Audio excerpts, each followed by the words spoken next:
Hatha yoga anuchasanam yogaschittam ritti nirodha tadrashtu svarupe vashtanam.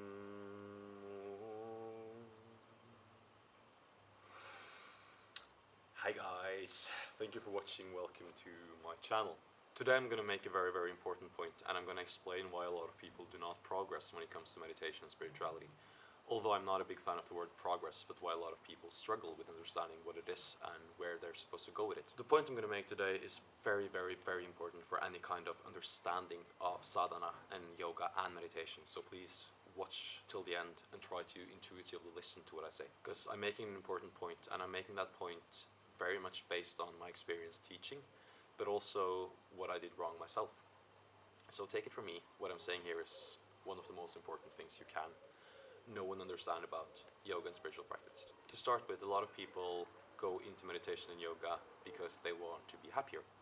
Like, why would you watch this video if that wasn't your purpose? Even if you're watching this video because you're interested in learning something, you're interested in learning something because you want to be happier. And you're interested in meditation, you're interested in yoga because you want your life to be more joyful, and you want yourself to function more smoothly, and you want to be more in a state of joy and ecstasy than you are at the moment, right? So we need to understand this premise. This is the premise of undertaking all kinds of spiritual practices. And now a lot of people undertake meditation, they undertake yoga, they do their sadhana 2 hours every day, but they don't really see any change or any progress. Before I'm willing to teach anyone, or before I'm willing to convey any kind of teachings, this is a point I'm always getting across to my students, and it's the most important thing to understand before going into yoga. And that point is that the problem is you. The problem is always you. That's a very hard fact. But a lot of people go into yoga to become happier. But what they mean by being happier is that they want to change the world around them. They're going into yoga because they better want to deal with bad roommates, or better be able to cope with the family situation, or better being able to be around their partner without fighting.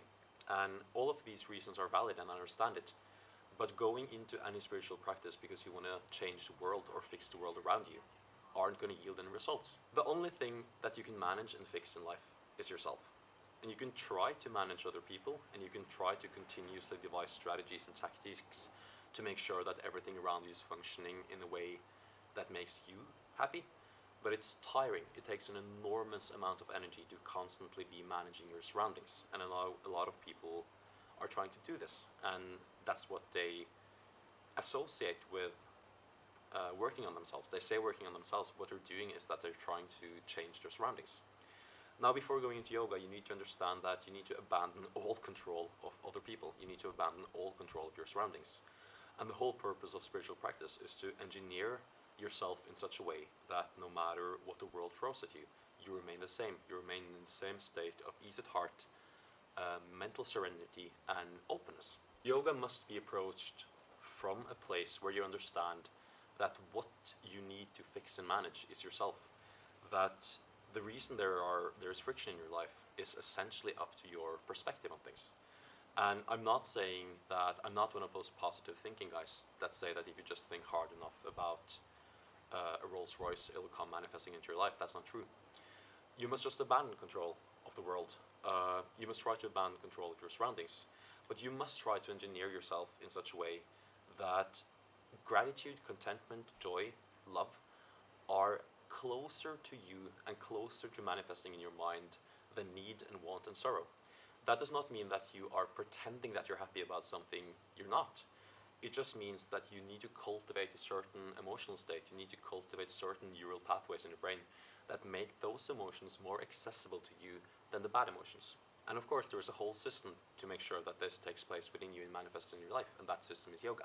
The results you gain from practicing yoga and practicing meditation will be so much quicker and so much more powerful if you approach it through understanding that the reason your life has friction and the reason you're going through unpleasant emotional and physical states is not because of your surroundings or the external world. A lot of people postpone and outsource their happiness, and they're saying that, yeah, I'm just having a bad day, but that's just because I'm waiting for this letter. Or, yeah, I'm going to start doing meditation, I'm going to start to be happy when I'm done with my education or when I'm done with this job. And this is very tough love, but it's a very important point that that day when you can start to allow yourself to be happy and start to allow yourself to be open to the world and joyful is never coming. And that time when your surroundings are going to be perfect for you to work on yourself and become a happier person, that day will never come. Your surroundings will never be perfect. To get a little Buddhist here, the nature of the world is changed. The nature of all phenomena are that they are impermanent and devoid of intrinsic existence. That's the whole point. The only thing you have to work with, the only thing you ever can change, the only thing you can ever try to engineer or manage is your own perspective. Not even yourself, because yourself is also impermanent and bound by the laws of nature. But what you can change is your perspective. So we can think about, I said this in a video of meditation as well, so please watch this, but you have a set of glasses, and the problem isn't what you're seeing. The problem is that the glasses are stained, they're foggy. So you can view the entire system of yoga and spirituality as just a way of cleaning your spectacles so that you can see clearly. There might be a lot of things wrong with your spectacles. It might just be dust or it might be black paint. So we have different methods, we have different meditations depending on what's wrong with your glasses. But essentially what I'm trying to convey in this video is never approach spirituality to better deal with the world or to better deal with other people. Understand that when you're approaching spirituality, you're approaching it because you want to change your perspective. You want your perspective to be sustainable for you, and you want your perspective to be a perspective that easier perceives joy and easier perceives opportunity and hope than suffering and dissatisfaction. I know a lot of people tend to disagree with this, so like at an end note, I want to say that of course the world will throw stuff at you, and you will have periods when the world and other people and external circumstances makes it very hard for you to be maybe happy or joyful. And that's totally okay. And we all experience human emotions, and it's very important to allow ourselves to be human and experience the full range of what it means to be human, both the deepest valleys but also the highest heights of being human. And experiencing sadness and experiencing anger and grief are totally normal, but there are different ways of experiencing the world, and some of those ways are more sustainable and brings you more mental clarity and happiness than others. So yes, there will be times when stuff will happen in your external circumstances that will make you sad or that will disturb your emotional peace. But it's a very big difference between experiencing sadness and being sad, and the identity here is the big difference between identifying with your pain and your suffering or allowing those states to arise and fall within you. That's a very big difference. And what yoga and meditation does is not that it takes away our capability to feel anger or to feel grief, but what it does is that it does something to our perspective on ourselves, not our perspective on the world or others, so that we are able to allow these states to be perceived as what they are. So we perceive them as a natural states of the human condition and not something that we are, the way most people commonly experience these states.